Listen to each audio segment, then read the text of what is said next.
আসসালামু আলাইকুম। আন্তর্জাতিক এবিসি টিভিতে আপনাকে স্বাগত। শুরুতেই জানাবো আমাদের হাতে থাকা সর্বশেষ বিশ্বের গুরুত্বপূর্ণ সংবাদ, পরে বিস্তারিত। বাংলাদেশের সর্বশেষ গুরুত্বপূর্ণ আপডেট সংবাদে আপনাকে স্বাগত। শুরুতেই সংবাদ শিরোনাম, পরে বিস্তারিত। শুরুতেই জানাবো নরসিংদীতে আওয়ামী লীগের দুই গ্রুপের সংঘর্ষ, নিহতের সংখ্যা বেড়ে 2। নরসিংদীর রায়পুরায় আধিপত্য বিস্তার ও জমি সংক্রান্ত বিরোধকে কেন্দ্র করে আওয়ামী লীগের দুই গ্রুপের সংঘর্ষের ঘটনা ঘটেছে। এতে 2 জন নিহত হয়েছে এবং আহত হয়েছে বেশ কয়েকজন। আর 26শে জানুয়ারি রায়পুরা উপজেলার দুর্গম চরাঞ্চল বাঁশগিরি ইউনিয়নে এই ঘটনা ঘটে। এরপর জানাবো বিএনপি ও ছাত্র নেতারা নির্বাচন কেন্দ্রিক বৃহত্তর সমঝোতার বিষয়ে আগ্রহী। বিএনপির সঙ্গে ছাত্র নেতাদের অথবা গণ অভ্যুত্থানের শক্তিগুলোর মধ্যে কোনো দূরত্ব বা ভুল বোঝাবুঝি কাম্য নয় বলে মন্তব্য করেছেন আইন উপদেষ্টা ডক্টর আসিফ নজরুল। তিনি বলেছেন, এই সুযোগকে কাজে লাগিয়ে বিগত কয়েকদিন ষড়যন্ত্রকারীরা প্রধান উপদেষ্টার পদত্যাগ নিয়ে যে সব বিষয়ে কথা বলেছিল সেটি সত্য নয়। এরপর জানাবো বিরোধপূর্ণ জমি দখল করে আশ্রয়ণ প্রকল্পের ঘর নির্মাণের অভিযোগ। সম্প্রতি বিভিন্ন গণমাধ্যমে প্রকাশিত আশ্রয়ণ প্রকল্পের ঘর ভেঙে জমি দখলের অভিযোগ নিয়ে সংবাদ সম্মেলন করেছেন জমির দাবিদার মালিকপক্ষ। এবারে জানাবো রাবিতে ভুয়া শিক্ষার্থী গ্রেপ্তার। পরিচয় গোপন করে 4 মাস রাজশাহী বিশ্ববিদ্যালয়ের রাবিতে আইন বিভাগে ক্লাস করার পর এক ভুয়া শিক্ষার্থীকে গ্রেপ্তার করা হয়েছে। আর শিক্ষার্থীদের সন্দেহ হলে তারা বিভাগের সভাপতিকে বিষয়টি নিশ্চিত করেন। পরে প্রক্টর দপ্তরের মাধ্যমে পুলিশের কাছে তাকে হস্তান্তর করা হয়েছে। এবারে জানাবো স্থায়ী ক্যাম্পাসের দাবিতে রাবি শিক্ষার্থীদের সাংস্কৃতিক বিক্ষোভ, নাটক মঞ্চস্থ। বিশ্ববিদ্যালয় প্রতিষ্ঠার 8 বছরে স্থায়ী ক্যাম্পাস ও প্রতিষ্ঠার পদক্ষেপ না নেয় গত 5 দিন ধরে লাগাতার আন্দোলন করছে রবীন্দ্র বিশ্ববিদ্যালয়ের শিক্ষার্থীরা। এরই ধারাবাহিকতায় আজ সাংস্কৃতিক বিক্ষোভ করেছেন শিক্ষার্থীরা। এবং সর্বশেষ জানাবো সুপারিশ অনেক করা যায়, বাস্তবায়ন করা কঠিন বললেন সিইসি। সুপারিশ অনেকই করা যায়, বাস্তবায়ন করা কঠিন। রোববার 26শে জানুয়ারি আগারগাঁয়ে প্রধান নির্বাচন ভবনে RFD টক অনুষ্ঠানে সব কথা বলেছেন প্রধান নির্বাচন commissioner CEC M A Nasir Uddin. তিনি বলেছেন, আগামী ডিসেম্বরের মধ্যেই নির্বাচন করতে গেলে অক্টোবরের মধ্যে সব কাজ শেষ করতে হবে। পার্লামেন্টের স্থায়ী কমিটির হাতে নির্বাচন কমিশনের কোনো কাজ ইসির স্বাধীনতা খর্ব হবে। স্থায়ী কমিটির কাছে নির্ভরশীল হতে চায় না, এই সংক্রান্ত সুপারিশ বাতিল করতে হবে। পার্লামেন্টারি স্টাডি কমিটির মুখোপেক্ষী হলে ইসির ক্ষমতা খর্ব করা হবে। ভোটার হালনাগাদ ও সীমানা নির্ধারণের জন্য ইসির বাইরে অন্য কারো হস্তক্ষেপ কোনোভাবেই গ্রহণযোগ্য নয়। প্রিয় দর্শক, এতক্ষণ শুনছিলেন সংবাদ শিরোনাম, এবারে বিস্তারিত। তবে তার আগে বন্ধুরা অনুরোধ থাকবে সংবাদটিতে একটি লাইক দিন। এই চ্যানেলে আপনি নতুন হয়ে থাকলে আমাদের সংবাদটি দেখতে দেখতে চ্যানেলটি সাবস্ক্রাইব করে রাখুন। কমেন্ট করে বন্ধুরা আপনার মূল্যবান মতামত জানিয়ে দিন আপনি বিশ্বের কোন দেশ থেকে বা বাংলাদেশের কোন স্থান থেকে আমাদের এই সংবাদটি দেখছেন এবং শুনছেন। এবারে বিস্তারিত। নরসিংদীতে আওয়ামী লীগের দুই গ্রুপের সংঘর্ষের ঘটনায় নিহত বেড়ে 2। নরসিংদী রায়পুরায় আধিপত্য বিস্তার ও জমি সংক্রান্ত বিরোধকে কেন্দ্র করে আওয়ামী লীগের দুই গ্রুপের সংঘর্ষের ঘটনা ঘটেছে। এতে 2 জন নিহত এবং আহত হয়েছে বেশ কয়েকজন। রোববার 26শে জানুয়ারি সকালে রায়পুরা উপজেলা দুর্গম চরাঞ্চল বাঁশগাড়ি ইউনিয়নে এই ঘটনা ঘটে। নিহতরা হলেন আলমগীর হোসেন 32 ও আলী আহমেদ 24। নিহত আলমগীর সাবেক ইউপি চেয়ারম্যান ও আশরাফুলের সমর্থক বলে জানা গেছে। পুলিশ এবং এলাকাবাসী জানায়, এলাকায় আধিপত্য বিস্তারকে কেন্দ্র করে দুর্গম চরাঞ্চলের বাঁশগাড়ি ইউনিয়নে আওয়ামী লীগের সাবেক চেয়ারম্যান আশরাফুল ইসলাম ও বর্তমান চেয়ারম্যান জাকির হোসেনের সঙ্গে দ্বন্দ্ব চলে আসছিল। দ্বন্দ্বের জেরে এর আগে এই দুই গ্রুপের মধ্যে একাধিকবার সংঘর্ষ ও মারামারির ঘটনা ঘটে।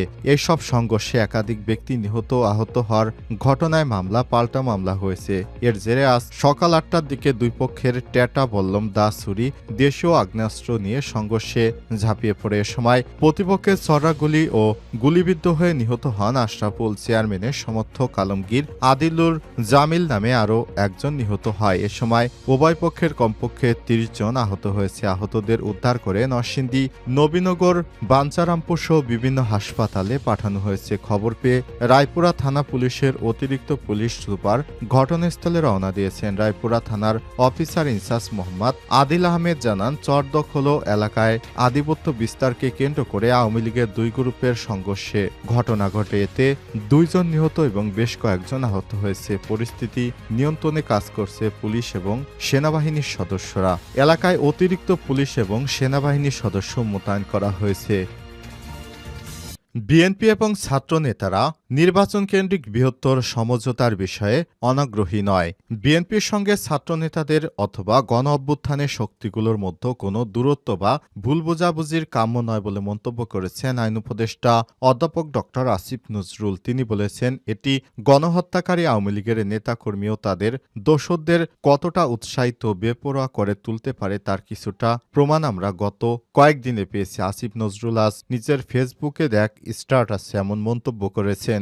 এ সময় তিনি বলেছেন, তিনি যতটুকু জানেন আর বিশ্বাস করেন তার মধ্যে একটি হলো বিএনপি ও ছাত্র নেতারা নির্বাচন কেন্দ্রিক বৃহত্তর সমঝোতার বিষয়েও অনাগ্রহী নয়। এর ধরন ও ফর্মুলা আলোচনা সাপেক্ষে নির্ণয় করা যাবে। গত 2 দিন ফেসবুক ছেয়ে গিয়েছিল অন্তর্বর্তীকালীন সরকারের প্রধান উপদেষ্টা অধ্যাপক ডক্টর মোহাম্মদ ইউনূস। উপদেষ্টা ও ছাত্র নেতারা পলায়নের গুজব, এই গুজব উন্নতায় আওয়ামী লীগের নেতাকর্মীরা নাশকতা করার চেষ্টা করেছে এমন খবরও প্রকাশিত হয়েছে। আতঙ্কিত হয়ে আমার কাছে 2-1 জন ফোন করেছে ঘটনা কি জানার জন্য। আসিফ নজরুল আরো বলেছেন, আমি যতটুকু জানি আমি বিশ্বাস করি ক বিএনপি ষড়যন্ত্র বা 1-11 ধরনের কিছুতে আগ্রহী নয়। খ ছাত্রনেতারা সরকারে থাকা অবস্থায় কোনো রাজনৈতিক দল গঠন করছে বা না করছে এতে যোগ দিচ্ছেন না। গ জুলাই ঘোষণাপত্র হবে একটি রাজনৈতিক দলিল এবং এটি প্রণয়নে গণ অভ্যুত্থানের শক্তিগুলোর মতামত আন্তরিকভাবে প্রতিফলনের ইচ্ছা ছাত্র নেতাদের রয়েছে। ঘ বিএনপি এবং ছাত্র নেতারা নির্বাচন কেন্দ্রিক বৃহত্তর সমঝোতার বিষয়ে অনাগ্রহী নয়। এর ধরন ও ফর্মুলা আলোচনা সাপেক্ষে। আসিফ নজরুল আরও বলেছেন, তাই বিরোধের কোনো কারণে সবাই বরং বুঝতে হবে ঐক্য ছাড়া আমাদের বিকল্প নেই। গণহত্যাকারী দল আওয়ামী লীগের হাতে রয়েছে লুটের লক্ষ লক্ষ কোটি টাকা। অনেক অন্ধ স্থাবক ও সুবিধাবাদী গোষ্ঠী, শক্তিশালী প্রচারণা নেটওয়ার্ক, তাদের পেছনে রয়েছে ক্ষমতাশীল বিভিন্ন রাষ্ট্র। এদের রুখতে হলে জুলাই গণ অভ্যুত্থানের শহীদ ছাত্র জনতার আত্মত্যাগকে মনে রাখতে হবে। আমাদের ঐক্যবদ্ধ থাকতে হবে। আমাদের মধ্যে ভিন্নমত থাকতে পারে, কিন্তু তা বাংলাদেশের শত্রুদের জন্য উৎসবব্যঞ্জক হয়ে ওঠার পর্যায়ে যেন না যায়। বিরোধপূর্ণ জমি দখল করে আশ্রয়ণ প্রকল্পের ঘর নির্মাণের অভিযোগ। সম্প্রতি বিভিন্ন গণমাধ্যমে প্রকাশিত আশ্রয়ণ প্রকল্পের ঘর ভেঙে জমি দখলের অভিযোগ নিয়ে সংবাদ সম্মেলন করেছে জমির দাবিদার কয়েকজন। তাদের অভিযোগ, আওয়ামী লীগ সরকারের সময় ভয়ভীতি দেখিয়ে বিরোধপূর্ণ জায়গা দখল করে সরকারি আশ্রয়ণ প্রকল্পের ঘর নির্মাণ করা হয়েছিল। পাবনা সদর উপজেলা ভাড়ারা ইউনিয়নের পশ্চিম জামুরায় আশ্রয়ণ প্রকল্পের ঘর ভাঙচুর নিয়ে শনিবার 25শে জানুয়ারি এক সংবাদ সম্মেলনেই অভিযোগ করেছেন তারা। সংবাদ সম্মেলনে নিজেদের জমির মালিক দাবি করে ইসমাইল হোসেন প্রামাণিক নামের একজন বলেছেন, 1947 সালে তৎকালীন জমিদার থেকে তাদের বাপদাদারা এই জমি কিনে ভোগ দখল করে আসছিলেন। তাদের নামে ডিএস-সিএস রেকর্ডও আছে, কিন্তু আরএস রেকর্ডের সময় পাশের সরকারি খাস জায়গার সঙ্গে সংযুক্ত করা হয়, যা নিয়ে আদালতে মামলা চলমান রয়েছে। সেই বিরোধের সুযোগ এবং ব্যক্তিগত প্রতিহিংসার জেরে ভাড়ারা ইউনিয়নের তৎকালীন চেয়ারম্যান ও আওয়ামী লীগ নেতা আবু সাইদ খান জায়গাটি দখল করে স্থানীয় প্রশাসনকে দেয়। পরে সেখানে আশ্রয়ণ প্রকল্পের ঘর নির্মাণ করা হয়েছে। সংবাদ সম্মেলনে তিনি আরও বলেছেন, গত 5ই আগস্টের পর আবু সাইদ চেয়ারম্যান পালিয়ে যাওয়ার পর থেকে আশ্রয়ণ প্রকল্পের বাসিন্দারা নিজেদের ঘরবাড়ি ভেঙে নিয়ে চলে যায়। তাদের কেউ তাড়িয়ে দেয়নি বা কেউ ঘর ভেঙে নেয়নি। গণমাধ্যমে ঘর ভাঙচুরের প্রসঙ্গে যে অভিযোগ উঠেছে তা সঠিক নয় বলে দাবি করেছেন বিএনপির এই নেতাকর্মীরা। তারা বলছেন, বিএনপির কোনো নেতাকর্মী এ ধরনের কর্মকাণ্ডের সঙ্গে সংযুক্ত নয়।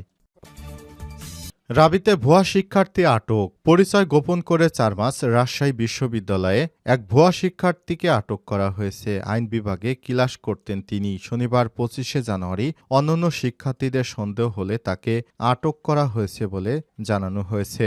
ওই ভুয়া শিক্ষার্থীর নাম নাভিক রহমান। তিনি ছদ্মবেশে আইন বিভাগের 2023-24 শিক্ষাবর্ষে শিক্ষার্থীদের সাথে ক্লাস করছিলেন। এতদিন জিজ্ঞাসাবাদে নাভিক রহমান দাবি করেছেন, তার মায়ের অনেক আশা ছিল যে ছেলে বিশ্ববিদ্যালয়ে পড়বে, কিন্তু তিনি বিশ্ববিদ্যালয়ে ভর্তির সুযোগ পাননি, তাই মাকে খুশি করার জন্য বিশ্ববিদ্যালয়ে ভর্তি হওয়ার অভিনয় করে আসছিলেন। নাবিক রহমান ফেসবুক অ্যাকাউন্ট ঘুরে দেখা যায় অ্যাকাউন্টে নিজেকে রাবি আইন বিভাগের 47 ব্যাচের শিক্ষার্থী হিসেবে উল্লেখ করেছেন তিনি। প্রোফাইল পিকচারে আইন বিভাগের লেখা একটা টি শার্ট পরিহিত ছবিও রয়েছে। এছাড়াও আইন বিভাগের বিভিন্ন অনুষ্ঠানে অংশগ্রহণ করার ছবিও পোস্ট করেছেন তিনি। তার ফ্রেন্ড লিস্টে আইন বিভাগের শিক্ষক শিক্ষার্থীদেরও অনেকেই যুক্ত রয়েছেন। এ বিষয়ে আইন বিভাগের 41 ব্যাচের শিক্ষার্থী শাহরুখ মাহমুদ বলেছেন, তার বিষয়ে ব্যাচমেটদের সন্দেহ হলে তারা তাকে জিজ্ঞাসাবাদ করে এবং তখন ভুয়া পরিচয় বের হয়ে আসে। এমনকি সে তার গার্ডিয়ান হিসেবে যাদেরকে ডেকেছিল তারাও ভুয়া।